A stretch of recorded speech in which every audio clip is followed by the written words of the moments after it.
Esse é o terceiro episódio de Epidemia, uma série do 37 Graus em parceria com a Folha de São Paulo. Se você caiu aqui de paraquedas e ainda não ouviu os capítulos anteriores, eu recomendo voltar e escutar desde o começo. Tudo vai fazer mais sentido. Oi, aqui é a Sara Zoubel. E aqui é a Bia Guimarães. Pela primeira vez desde que a gente começou a trabalhar juntas, a gente tá gravando separadas. Cada uma na sua casa, nos estúdiozinhos improvisados que a gente montou quando a situação começou a apertar. A gente não sabe quando vai se ver de novo, e muita coisa que estava planejada para essa série vai ter que ser diferente. E assim como você, a gente tá preocupada com as pessoas que a gente ama e também com as pessoas que a gente nem conhece. E é impossível não ficar pensando em quando tudo isso vai passar, se vai levar semanas, ou vários meses, ou até mais de um ano. E esse episódio é meio que sobre isso. Sobre o que significa passar. O que significa dizer que uma epidemia passou. Porque a gente sempre pensa que uma epidemia acaba quando os casos caem e as manchetes esfriam. Só que esses acontecimentos deixam marcas em quem foi atingido ou quem teve um amigo ou parente atingido.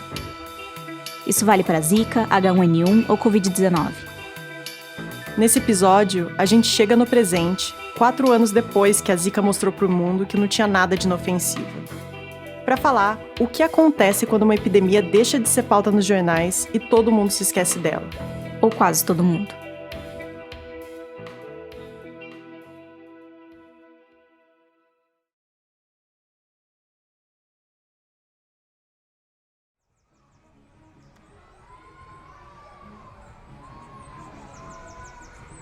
No fim do ano passado, a gente viajou para o Recife para gravar essa série. Acabei de chegar no Parque Santos Dumont. E além de conversar com os médicos e cientistas que você já ouviu aqui, a gente foi atrás de algumas das mulheres que tiveram Zika na gravidez e que hoje são mães de crianças com a síndrome congênita do Zika. Uma dessas mulheres é a Juliana do Nascimento, que você começou a conhecer no último episódio. Eu fui encontrar com ela lá na sede da AMAR, uma associação de famílias de pessoas com doenças raras. Tava rolando uma festinha lá e tinha muita gente. Então eu decorei o rosto dela pela foto do WhatsApp e comecei a procurar no meio do parquinho e da bagunça das crianças. Até que achei. Menino? E aí? A Juliana é mãe do Gabriel, que apesar da barulhada e do calor, estava dormindo na cadeira de rodas, coberto com uma manta. Ele estava se recuperando de um resfriado. Tá tossindo hoje? O Gabriel tem 4 anos e tem os cílios muito grandes. E ainda tem esse cabelo que tá enorme, o coque de samurai. Ele tem deficiência cognitiva e motora, e na maior parte do tempo fica do jeito que ele estava naquele dia, bem quietinho. E eu queria saber como tá a vida dele e da Juliana hoje em dia. Onde você acha que a gente pode ir para conversar? Acho que é melhor dentro da sede. Será que Tem tá um mais espaço que tá mais tranquilo? tranquilo. É. Beleza. Vamos lá.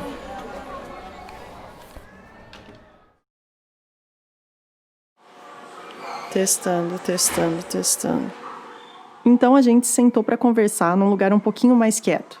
Só um pouquinho mesmo, como você vai perceber. E eu pedi para ela voltar lá atrás. Vamos lá. Na época que ela descobriu que estava grávida. Eu sempre fui a ginecologistas e todos diziam que eu não tinha como engravidar, só se fizesse tratamento. Aí, certo dia, eu fiz o teste de gravidez e positivo. E não me toquei. Minha mãe foi que me alertou que eu estava grávida, porque eu só tinha sono, era sono. Ela ficou assustada e feliz ao mesmo tempo. Lá em casa todo mundo fez a maior festa, tudinho, mas eu também não estava preparada para aquela hora. Isso foi no começo de 2015. Ela e o namorado já estavam juntos há 3 anos e começaram a se preparar para a chegada do bebê. Aí, mais ou menos no 3º mês da gestação, ela teve as manchinhas vermelhas no corpo. Na época eu fui para o hospital, fiz todas as sorologias que tinham na época, deu negativo a todos, mas aí o médico do plantão disse que não era nada e mandou para casa. E no 6º mês, por volta de agosto, o ultrassom mostrou que o Gabriel poderia nascer com microcefalia, mas ainda não era certeza. Nesse momento, a possibilidade da Zika causar malformação no bebê ainda nem passava pela cabeça dos médicos. Só que a partir daí, a gravidez foi se complicando. E com 7 meses, os médicos acharam melhor a Juliana fazer uma cesárea. Quando foi na hora do parto, a médica fez: mãe, respira fundo que eu vou cortar o cordão umbilical. Ela sabia que o bebê poderia não sobreviver. E quando ela cortou, Gabriel deu um super grito de um choro que todos se espantaram. E foi aquele corre-corre dentro da... E foi o corre-corre dentro da sala de parto, porque todos esperavam ele nascer morto, né? Ou morrer assim que nascer, e não foi o que aconteceu. O Gabriel nasceu com só 800 gramas e tinha mesmo microcefalia. Por isso ele teve que ficar internado nos primeiros meses de vida. Foi nessa época que o Carlos Brito, o médico do Recife do episódio passado, apareceu para conversar com a Juliana no hospital. Eu levei um formuláriozinho em que a gente pudesse tentar ver o que é que havia de comum dessas mães. Porque até aí já era outubro de 2015. Os casos de microcefalia estavam subindo rápido e as notícias começavam a surgir nos jornais. O governo federal decretou hoje estado de emergência em saúde pública. A Juliana começou a ver outras famílias na mesma situação. E o motivo foi um aumento dos casos de microcefalia em bebês em Pernambuco. E percebeu que a história era bem maior do que ela imaginava. Ela descobriu que aquelas manchinhas de meses atrás eram culpa da Zika e que o Gabriel tinha síndrome congênita do Zika, algo que nunca tinha sido registrado na história da medicina. Os médicos tinham mais perguntas do que respostas e não sabiam dizer como ia ser a vida daquele bebê e dos outros tantos que estavam nascendo. Na verdade, até hoje é meio incerto.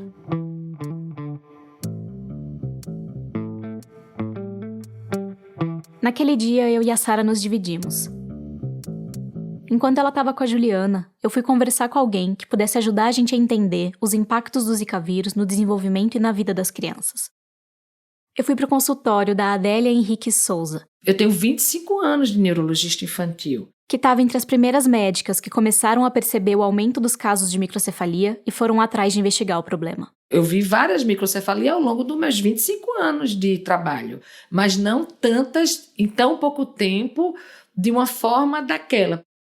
Hoje ela ainda atende muitos dos bebês que nasceram naquela época do surto e também bebês que foram nascendo depois, com a mesma malformação. Basicamente, eu pedi para ela me explicar o que significa nascer com a síndrome congênita do Zika.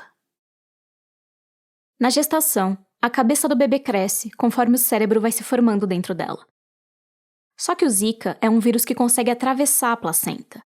E aí, quando ele chega no feto, ele acaba infectando justamente as células que vão formar os neurônios e os outros tecidos do cérebro. E com isso ele prejudica a função dessas células e pode até causar a morte delas. Um perímetro cefálico normal, ele é em torno de 34 centímetros, mais ou menos 2 desvios padrões. Então, na síndrome Zika congênita, você tem criança que nasceu com 28 centímetros. O resultado disso é que o cérebro não consegue se desenvolver direito. Você tem ideia do que é uma cabeça com 28 centímetros? É nada, né? E isso vai refletir nas capacidades motoras e cognitivas da criança. No geral, são crianças que jamais vão andar, são crianças que têm baixa visão, são crianças que têm grave comprometimento intelectual, têm deficiência intelectual severa. A maioria tem epilepsias diversas. Só que apesar de todo mundo usar o termo microcefalia para ficar mais fácil, nem todas as crianças com a síndrome congênita do Zika têm microcefalia. Ou seja, nem todas têm a cabeça menor do que o tamanho padrão. E existem casos mais e menos graves. Tem crianças que conseguem se alimentar pela boca, conseguem escutar bem e se comunicar. Elas são a minoria. E mesmo assim, são crianças com deficiência, que vivem uma rotina cheia de consultas médicas, fisioterapeuta, fonoaudiólogo, e precisam de cuidado em tempo integral. As coisas são imprevisíveis. Ela pode acordar bem e de repente ter uma pneumonia, pode acordar bem e ter um monte de crise epilética, pode acordar bem e estar com infecção urinária. Entendeu? Não tem previsibilidade para as doenças neurológicas graves. Não é só para o Zika, para as doenças neurológicas graves, como é a síndrome Zika congênita, não existe previsibilidade. Você deve ter reparado pelo tom de voz que a Adélia estava um pouco brava nesse ponto da entrevista. Na hora eu percebi que ela estava se irritando com as minhas perguntas, mas eu demorei mais tempo do que deveria para entender o porquê. Não é só eles que precisam. A questão é que ela atende um monte de bebês e crianças com problemas neurológicos diferentes e deficiências diferentes todo dia.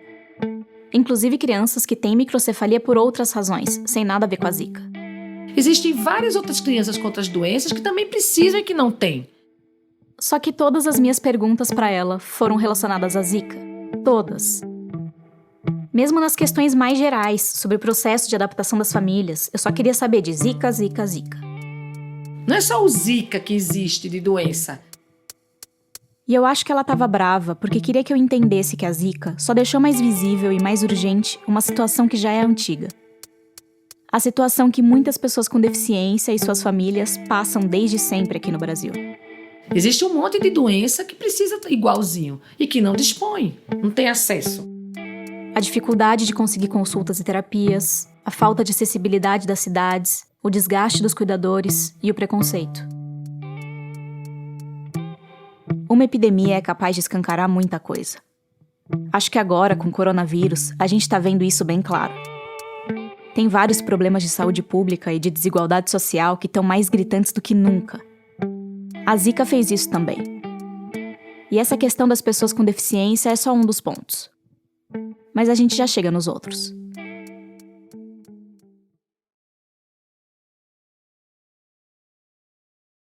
A vida da Juliana e das outras famílias afetadas pela Zika mudou de um jeito que elas não esperavam. Foi difícil estar no epicentro de uma doença nova, assistindo as manchetes alarmantes, sem saber como seria tudo dali para frente. Esses 4 anos têm sido um processo de adaptação. Quando o Gabriel nasceu, a Juliana teve que largar o emprego para cuidar dele.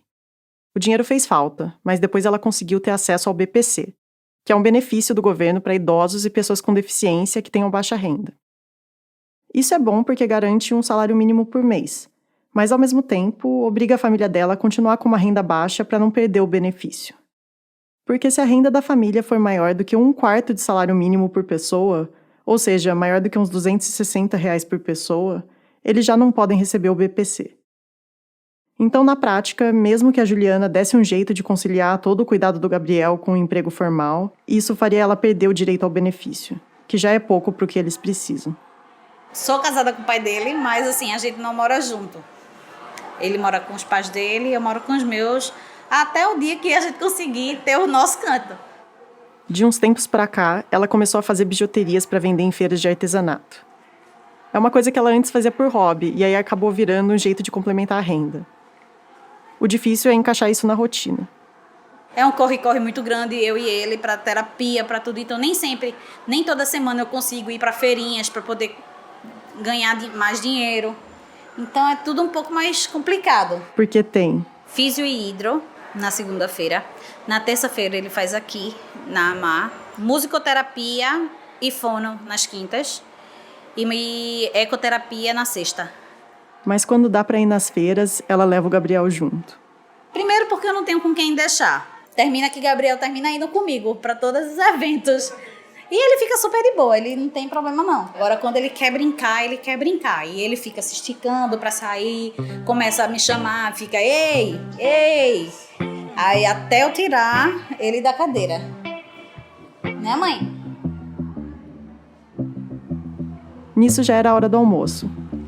A festa continuava rolando lá fora, só que o Gabriel e a Juliana estavam cansados. A noite tinha sido difícil por conta do resfriado dele. Então eu me despedi deles e fui encontrar a Bia. Pra gente poder ir pro nosso próximo destino. A torcida do meu papai é assim, escandalosa.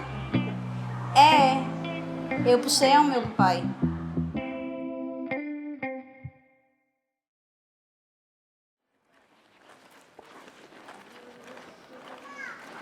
Nosso próximo destino era a casa da Germane Grace, em Jaboatão dos Guararapes, um município na região metropolitana do Recife.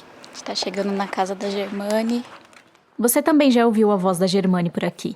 Eu tive as manchinhas. Lá no primeiro episódio. Tive a dor na articulação, eu tive a febre. Quando a gente falou dos sintomas da Zika. Tive todos os sintomas.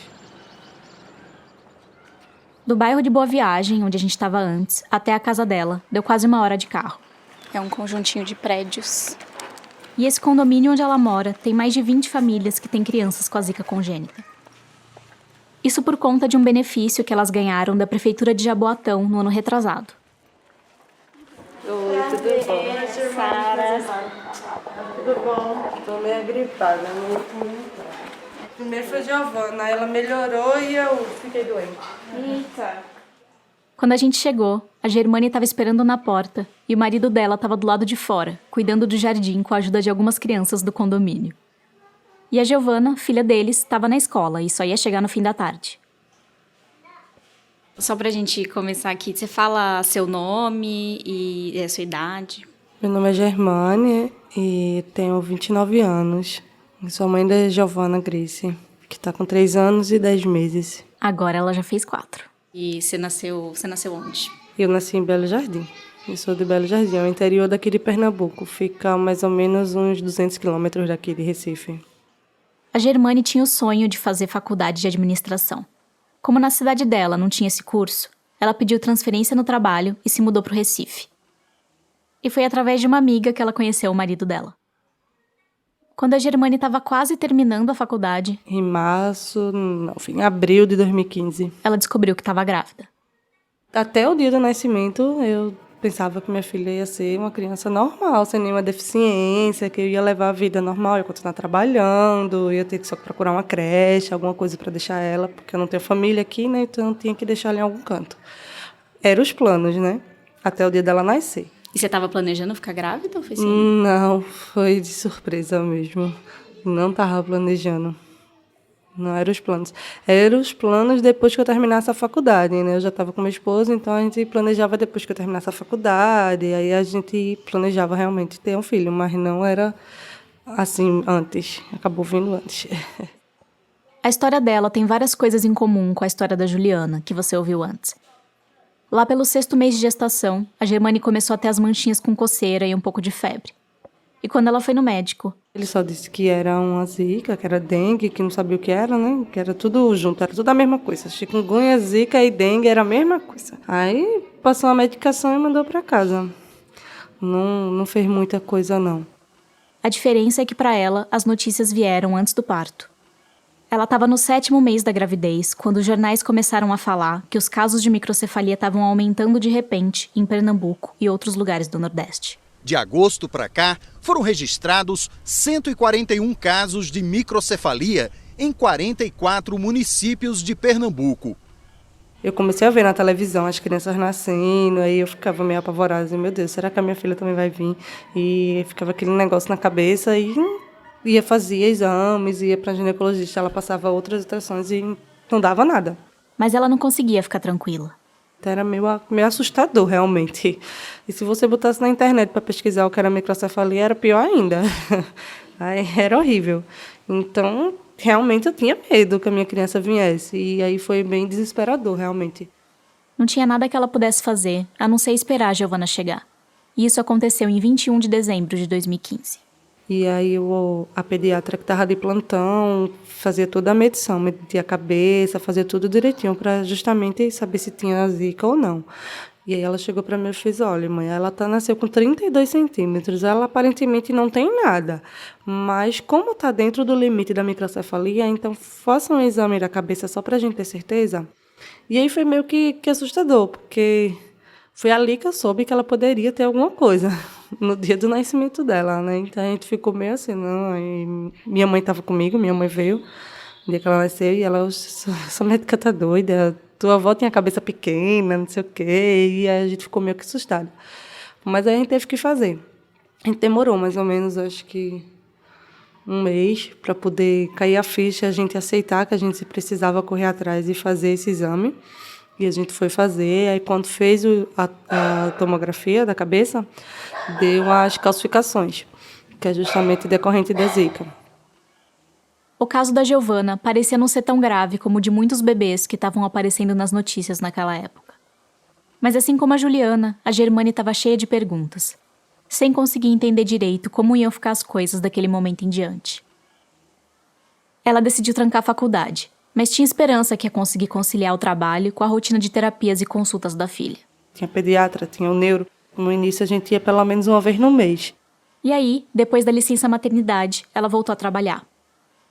Por lei, a empresa não pode demitir a funcionária logo que ela volta da licença. Tem que pelo menos esperar o período de estabilidade.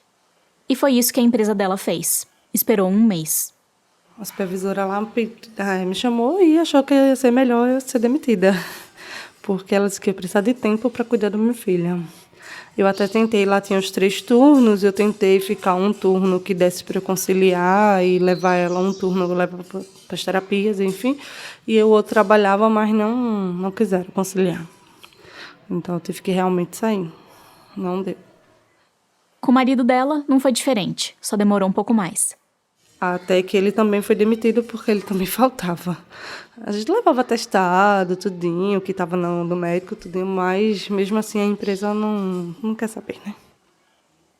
A renda começou a cair enquanto os custos começaram a aumentar. Uma única lata do suplemento alimentar da Giovana custa R$60. E ela precisa de 14 dessas por mês. Vai o salário. Se você for fazer as contas, dá praticamente um salário. Isso sem falar nas fraldas, que ela ainda usa e também são caras. Essa situação é comum entre as famílias que têm crianças com a síndrome congênita do Zika. Eu tenho uma amiga minha que diz assim, que é como se você tivesse, né, um tsunami numa área já com muita precariedade. Para entender melhor o que essa epidemia provocou no país, eu liguei para Sandra Valongueiro. Então, você tem uma terra arrasada e, de repente, tem um tsunami. Que é médica sanitarista e professora da Universidade Federal de Pernambuco. Ela se envolveu com o tema da Zika desde o princípio. E é uma das autoras de uma pesquisa que está entrevistando famílias de crianças com a Zika congênita, tanto no Recife como no Rio de Janeiro. A pesquisa ainda está em andamento, mas já mostra alguns padrões. Foi uma situação que veio para agravar uma condição de saúde que já era precária. Então, a maioria dessas famílias que tiveram esses filhos com microcefalia são famílias mais pobres, né? Famílias que, inclusive, muitos abaixo da linha de pobreza. Nem a Germane nem a Juliana vivem abaixo da linha de pobreza, só para deixar claro. E que, se a gente for pensar, né? O que é ter uma criança que necessita de cuidados especiais entre famílias que já vivem uma luta diária pela sobrevivência, né? Então, o impacto dessa epidemia na vida das famílias é muito grande, né? A Sandra falou que muitas das mães entrevistadas foram demitidas ou tiveram que abandonar seus empregos e outros projetos pessoais para cuidar dos filhos em tempo integral. E aí, acontece o que aconteceu nas histórias que a gente já ouviu. A renda da família cai, ao mesmo tempo que as despesas sobem. A Zika congênita chegou e aprofundou um abismo de desigualdade social que já existia. Igual ela fez na questão das pessoas com deficiência, que eu comentei antes. E apesar da doença afetar diretamente as crianças, são as mães que sofrem o maior desgaste. Em 95% das famílias que participaram da pesquisa, a mãe é a principal cuidadora da criança. Enquanto o pai, quando tem alguma presença, cumpre tarefas mais acessórias. Foi uma epidemia, uma situação que vem reforçar o que as mulheres já viviam, né? Por isso a Sandra diz que a Zika também escancara e aumenta a desigualdade de gênero no Brasil. O serviço não estava preparado nem para as crianças, e muito menos para essas mulheres. E aí quem acaba ajudando e apoiando essas mulheres são as outras mulheres. As avós, tias e irmãs dos bebês. Ou grupos de mães que estão na mesma situação. E outro fator que mostra ainda mais o peso do gênero nessa história é que mais da metade das gestações no Brasil não são planejadas. Eu acho que a epidemia, ela revela a grande dificuldade das mulheres exercerem seus direitos sexuais e reprodutivos no Brasil. De fato, você tem uma situação onde as mulheres fazem contracepção por conta própria, sem acesso à informação na atenção básica como deveria, sem acesso a método contraceptivo que seja ela que escolha ou que seja aquele método que seja o ideal para ela, né? E onde você tem uma criminalização do aborto.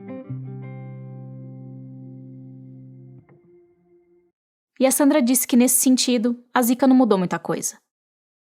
A contracepção e o aborto continuam sendo assuntos pouco tratados e maltratados. Vamos voltar para a casa da Germane. A família dela não vive uma condição de miséria, como muitas das que a Sandra acompanhou. Eles moram numa região metropolitana, têm acesso a serviços de saúde, têm apoio de uma ONG e tiveram condições de ir atrás de benefícios do governo, incluindo o apartamento onde eles moram hoje. Eu acho que eu tenho uns 4 a 5 processos no Ministério Público de transporte público, o transporte para me levar para as terapias, que a gente sofria muito com o transporte que não queria levar ou quem não vinha buscar. Tem do leite também, que não estava chegando o leite, que a prefeitura tem que dar, é direito da criança receber o leite. E aí voltou, normalizou, a gente já está recebendo. Mas tudo foi assim, brigando. Até a creche delas, depois que a gente se mudou para cá, só saiu depois do Ministério Público. Também tem o fato de que o caso da filha dela, o caso da Giovana, não é tão grave quanto o da maioria das crianças. Ela inclusive contou que algumas das famílias ali do condomínio ainda estão lutando para colocar os filhos na creche. Porque tem crianças com microcefalia que se alimentam por sonda, e nas escolas faltam cuidadores treinados para lidar com isso. A Giovana usa cadeira de rodas, mas consegue engatinhar e consegue falar, mesmo que com dificuldade. Mas, mesmo assim, é uma criança com deficiência. Eu ainda tenho que pegar ela, botar ela na cadeira de roda, tira ela da cadeira de roda, bota na cama, tira, bota no chão. E ainda requer muitos cuidados, entendeu? Ela não faz muitas coisas sozinha ainda. Para uma criança que com 4 anos já faria muita coisa, né? Ela ainda usa fraldas, então é bastante coisa, assim. Recentemente eu fui no shopping com ela e fui de ônibus. E aí o motorista me viu, quando ele me viu, ele botou a mão na cabeça assim e ficou balançando, falando assim, eu não acredito, uma cadeirante vai subir. E passou direto, foi-se embora. Foi embora. E aí eu tava até com uma vizinha daqui, ela olhou e fez, eu não acredito que ele fez isso contigo. Eu disse, eu tô acostumada. Porque acontece muito, muito mesmo.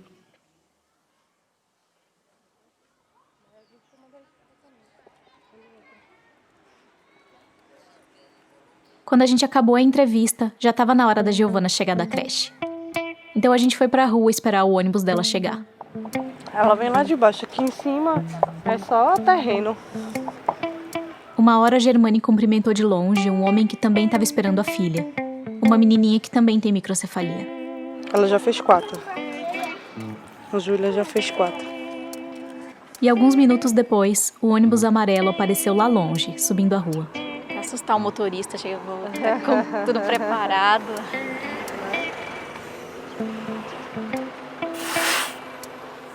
O motorista desceu e colocou a Giovana com a cadeira de rodas na calçada. Tchau, Gi. Obrigada. Tchau. Até amanhã. Ela estava abraçada na boneca e olhou pra gente com uma cara de... Quem são vocês? A gente foi andando de volta pro apartamento e por alguns segundos a Giovana até se divertiu com o nosso microfone. Mas logo ela lembrou de uma coisa muito mais interessante. Olha, Raíssa. Ela já chega chamando Raíssa. Quer brincar com a Raíssa? A Raíssa é a vizinha do apartamento da frente. Onde é que ela mora? Não. Sabe não? Não sabe. Tu esqueceu, foi? Ei. Essa é outra amiguinha que veio correndo recepcionar a Giovana. Foi pra onde? Tu tava onde? Tá. Tu tava em casa? Eu ajudei o teu pai a plantar as plantas dele. Ele plantou nova, sabia? Pé de abacaxi. Cadê a Raíssa? Tá lá dentro. Vai lá nela? Vai lá. Bora lá ver Raíssa? E assim que a gente entrou no prédio, a Giovana gritou.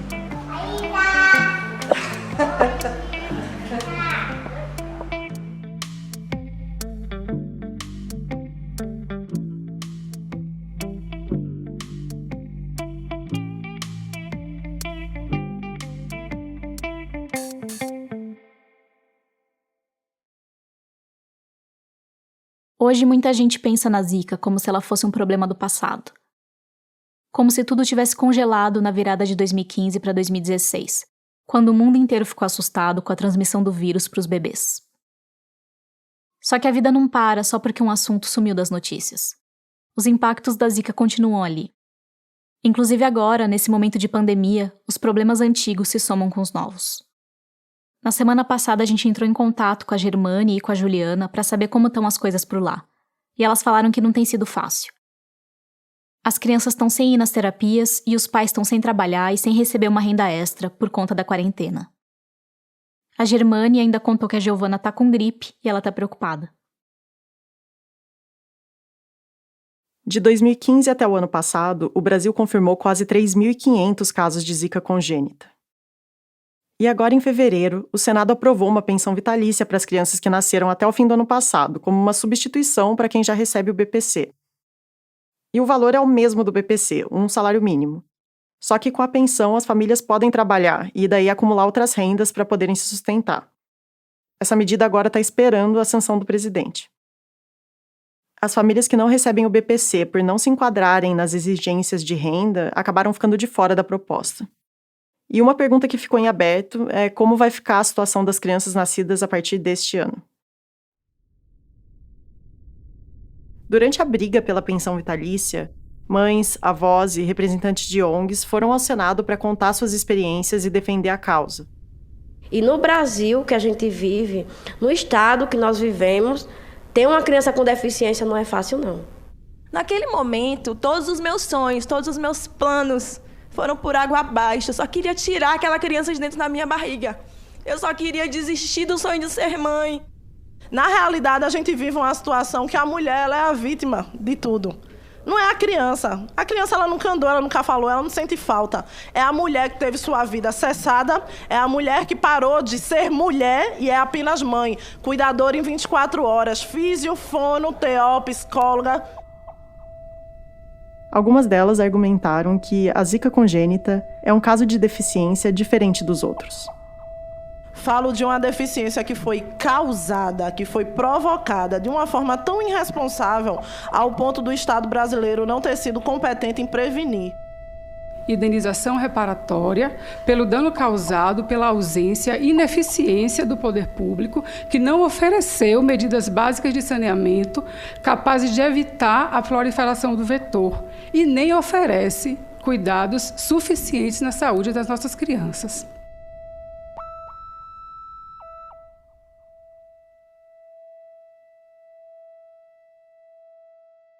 No próximo episódio, eu vou falar justamente deles, dos mosquitos e dos vírus. Uma dupla minúscula que faz estragos enormes. A gente, literalmente, não está ganhando a guerra contra esses caras até agora. Por que você acha que você vai eliminar uma coisa que sobrevive desde o Jurássico?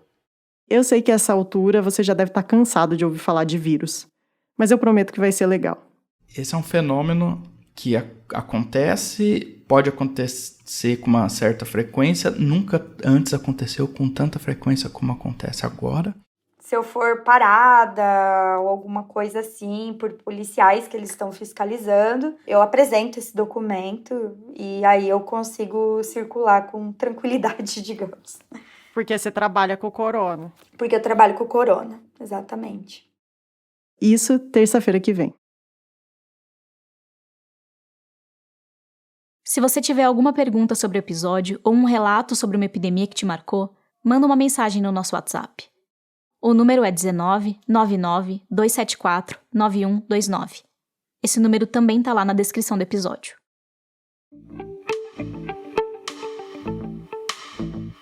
Epidemia é uma série do 37 Graus em parceria com a Folha. Os episódios saem sempre às terças-feiras. Se você gostou do programa, assina também o 37 Graus no seu aplicativo para podcast. Lá tem outras histórias para você escutar. E aproveita para acompanhar a @37podcast nas redes sociais. A apresentação, o roteiro e a edição da série Epidemia são feitos por mim, Bia Guimarães, e pela Sara Zoubel. A trilha sonora é do Gabriel Falcão e a ilustração é da Larissa Ribeiro.